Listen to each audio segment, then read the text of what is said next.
وَإِذْ نَجَّيْنَاكُمْ مِنْ آلِ فِرْعَوْنَ يَسُومُونَكُمْ سوء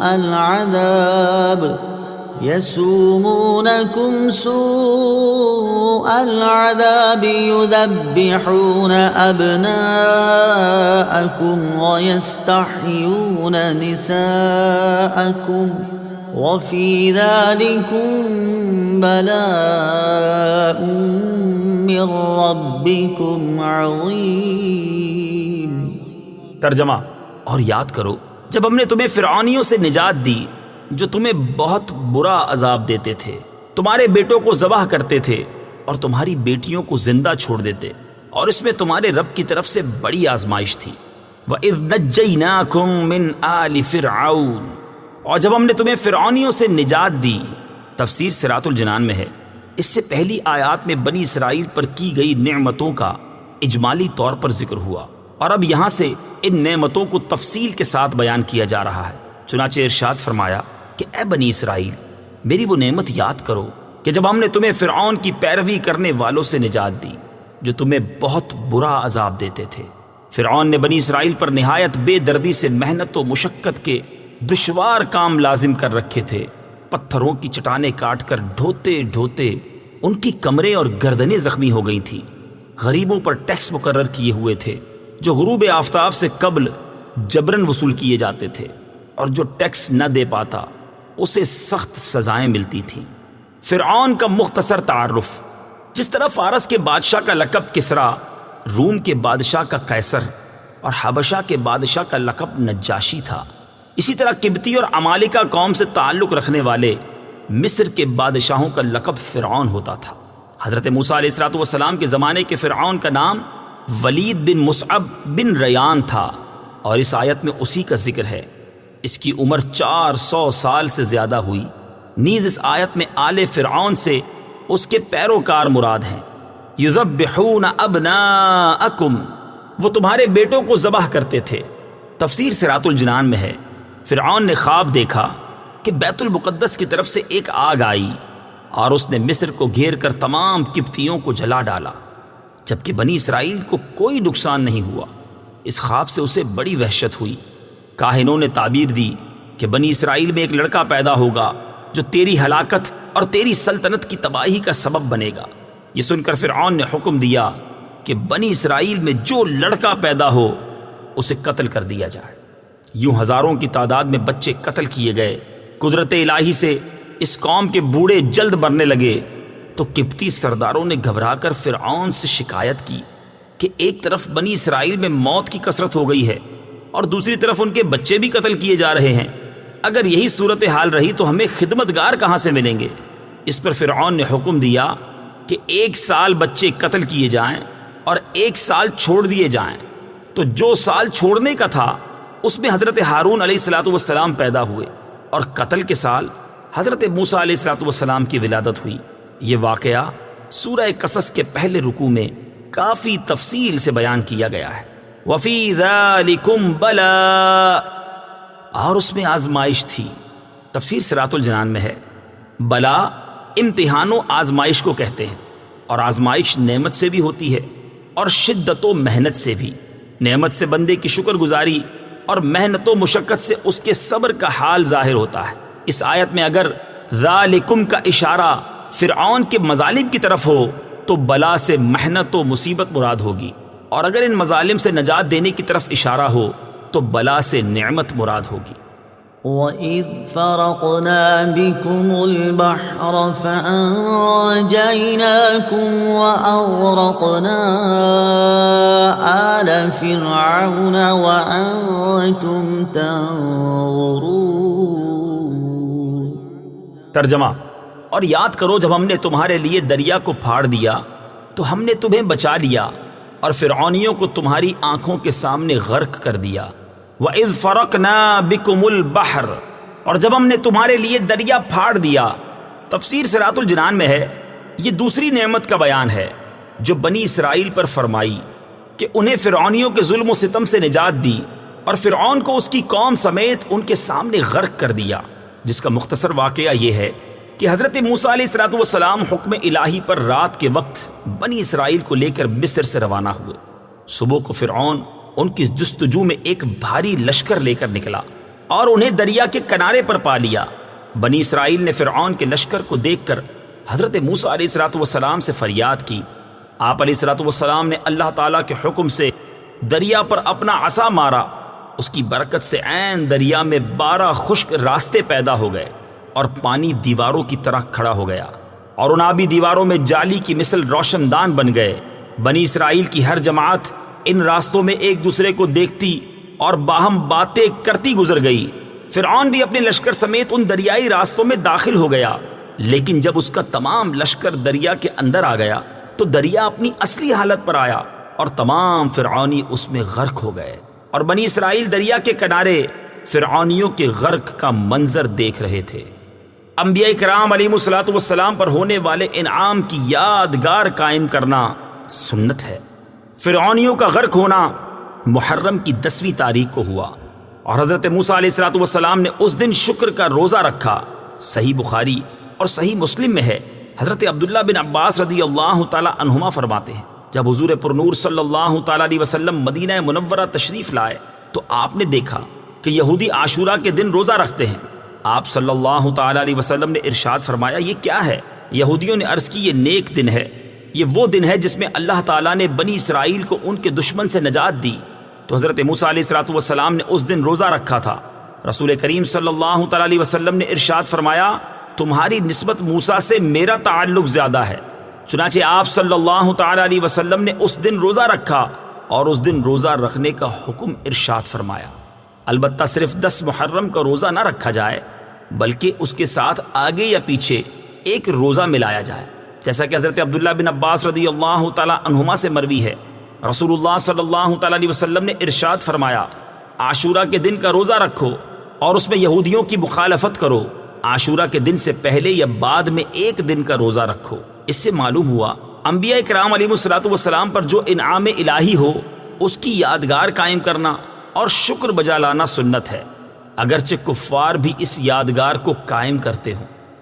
وَإِذْ وَاعَدْنَا مُوسَىٰ 40 لَيْلَةً ثُمَّ اتَّخَذْتُمُ الْعِجْلَ مِن بَعْدِهِ وَأَنْتُمْ ظَالِمُونَ ثُمَّ عَفَوْنَا عَنْكُمْ مِن بَعْدِ ذَلِكَ لَعَلَّكُمْ تَشْكُرُونَ۔ ترجمہ: اور یاد کرو جب ہم نے موسیٰ سے 40 راتوں کا وعدہ فرمایا، پھر اس کے پیچھے تم نے بچڑے کی پوجا شروع کر دی اور تم واقعی ظالم تھے، پھر اس کے بعد ہم نے تمہیں معافی عطا فرمائی تاکہ تم شکر ادا کرو۔ وَإِذْ وَاعَدْنَا مُوسَىٰ 40 لَيْلَةً، اور جب ہم نے موسیٰ سے 40 راتوں کا وعدہ فرمایا۔ اس آیت اور اس کے بعد والی آیت میں بنی اسرائیل پر کی گئی جو نعمت بیان ہوئی اس کا خلاصہ یہ ہے کہ فرعون اور فرعونیوں کی ہلاکت کے بعد جب حضرت موسیٰ علیہ السلام بنی اسرائیل کو لے کر مصر کی طرف لوٹے تو ان کی درخواست پر اللہ تعالیٰ نے تورات عطا فرمانے کا وعدہ فرمایا، اور اس کے لیے 30 دن اور پھر 10 دن کا اضافہ کر کے 40 دن کی مدت مقرر ہوئی، جیسا کہ سورہ اعراف آیت نمبر 142 میں ہے۔ ان 40 دنوں میں ذوالقعدہ کا پورا مہینہ اور 10 دن ذوالحجہ کے شامل تھے۔ حضرت موسیٰ علیہ السلام اپنی قوم پر حضرت ہارون علیہ السلام کو اپنا نائب بنا کر تورات حاصل کرنے کوہ طور پر تشریف لے گئے۔ 40 دن رات وہاں ٹھہرے اور اس عرصے میں کسی سے بات چیت نہ کی۔ اللہ تعالیٰ نے تختیوں پر تحریری صورت میں آپ علیہ السلام کو تورات عطا فرمائی۔ دوسری طرف سامری نے جواہرات سے مزین سونے کا ایک بچڑا بنا کر قوم سے کہا، یہ تمہارا معبود ہے۔ وہ لوگ 1 مہینے تک حضرت موسیٰ علیہ السلام کا انتظار کرنے کے بعد سامری کے بہکانے سے بچڑے کی پوجا کرنے لگے۔ ان پوجا کرنے والوں میں تمام بنی اسرائیل شامل تھے، صرف حضرت ہارون علیہ السلام اور آپ کے 12,000 ساتھی اس شرک سے دور و نفور رہے۔ جب حضرت موسیٰ علیہ السلام واپس تشریف لائے تو قوم کی حالت دیکھ کر انہیں تنبیہ کی اور انہیں ان کے گناہ کا کفارہ بتایا۔ چنانچہ جب انہوں نے حضرت موسیٰ علیہ السلام کے بتائے ہوئے طریقے کے مطابق توبہ کی تو اللہ تعالیٰ نے انہیں معاف کر دیا۔ ان مرتد ہونے والوں کی توبہ کا بیان آیت نمبر 53 کے بعد آ رہا ہے۔ وَإِذْ آتَيْنَا مُوسَى الْكِتَابَ وَالْفُرْقَانَ لَعَلَّكُمْ تَهْتَدُونَ۔ ترجمہ: اور یاد کرو جب ہم نے موسیٰ کو کتاب عطا کی اور حق و باطل میں فرق کرنا تاکہ تم ہدایت پا جاؤ۔ الفرقان، فرق کرنا۔ تفسیر صراط الجنان میں ہے فرقان کے کئی معنی کیے گئے ہیں۔ نمبر 1، فرقان سے مراد بھی تورات ہی ہے۔ نمبر 2، کفر و ایمان میں فرق کرنے والے معجزات جیسے عصا اور ید بیضا وغیرہ۔ نمبر 3، حلال و حرام میں فرق کرنے والی شریعت مراد ہے۔ وَإِذْ قَالَ مُوسَى لِقَوْمِهِ يَا قَوْمِ إِنَّكُمْ ظَلَمْتُمْ أَنفُسَكُمْ بِاتِّخَاذِكُمُ الْعِجْلَ فَتُوبُوا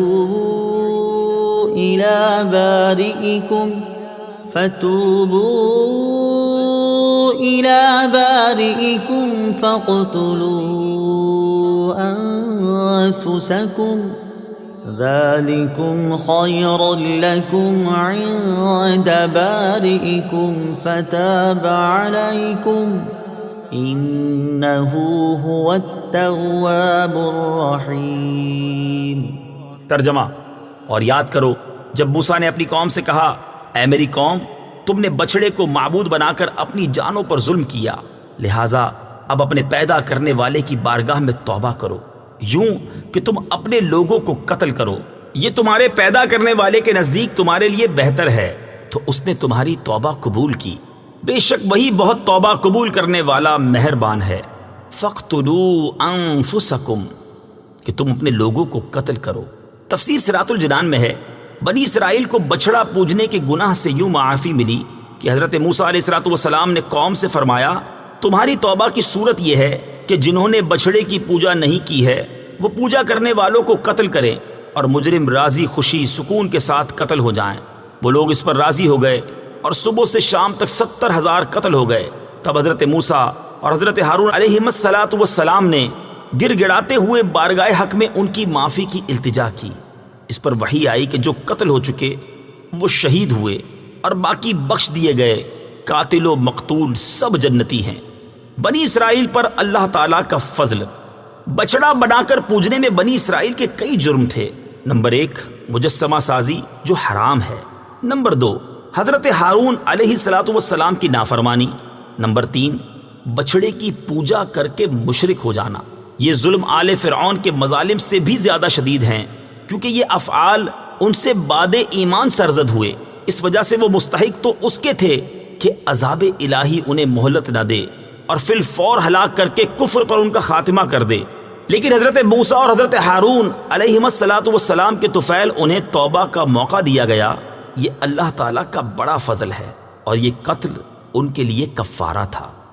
وَإِذْ قُلْتُمْ يَا مُوسَى لَن نُّؤْمِنَ لَكَ حَتَّى نَرَى اللَّهَ جَهْرَةً فَأَخَذَتْكُمُ الصَّاعِقَةُ وَأَنتُمْ تَنظُرُونَ ثُمَّ بَعَثْنَاكُم مِّن بَعْدِ مَوْتِكُمْ لَعَلَّكُمْ تَشْكُرُونَ۔ ترجمہ: اور یاد کرو جب تم نے کہا، اے موسیٰ، ہم ہرگز تمہارا یقین نہ کریں گے جب تک اعلانیہ خدا کو نہ دیکھ لیں، تو تمہارے دیکھتے ہی دیکھتے تمہیں کڑک نے پکڑ لیا، پھر تمہاری موت کے بعد ہم نے تمہیں زندہ کیا تاکہ تم شکر ادا کرو۔ لن نؤمن لک، ہم ہرگز تمہارا یقین نہ کریں گے۔ تفسیر صراط الجنان میں ہے جب بنی اسرائیل نے توبہ کی اور کفارے میں اپنی جانیں بھی دے دیں تو اللہ تعالیٰ نے حکم فرمایا کہ حضرت موسیٰ علیہ السلام انہیں اس گناہ کی معذرت پیش کرنے کے لیے حاضر کریں۔ چنانچہ حضرت موسیٰ علیہ السلام ان میں سے 70 آدمی منتخب کر کے طور پر لے گئے۔ وہاں جا کر وہ کہنے لگے، اے موسیٰ علیہ السلام، ہم آپ کا یقین نہ کریں گے جب تک خدا کو علانیہ نہ دیکھ لیں۔ اس پر آسمان سے ایک ہولناک آواز آئی جس کی ہیبت سے وہ سب مر گئے۔ حضرت موسیٰ علیہ السلام نے گر گڑا کر بارگاہ الہی میں عرض کی کہ میں بنی اسرائیل کو کیا جواب دوں گا؟ اس پر اللہ تعالیٰ نے ان 70 افراد کو زندہ فرما دیا۔ انبیاء علیہ الصلوۃ والسلام کی عظمت۔ اس واقعے سے شان انبیاء علیہ الصلوۃ والسلام بھی ظاہر ہوئی کہ حضرت موسیٰ علیہ الصلوۃ والسلام سے ہم آپ کا یقین نہیں کریں گے کہنے کی شامت میں بنی اسرائیل ہلاک کیے گئے، اور اسی سے حضور پرنور صلی اللہ تعالی علیہ وسلم کے زمانے والوں کو آگاہ کیا جاتا ہے کہ انبیاء کرام علیہ الصلوۃ والسلام کی جناب میں ترک ادب غضب الہی کا باعث ہوتا ہے، لہٰذا اس سے ڈرتے رہیں۔ اس آیت سے یہ بھی معلوم ہوا کہ اللہ تعالیٰ اپنے مقبولان بارگاہ کی دعا سے مردے بھی زندہ فرما دیتا ہے۔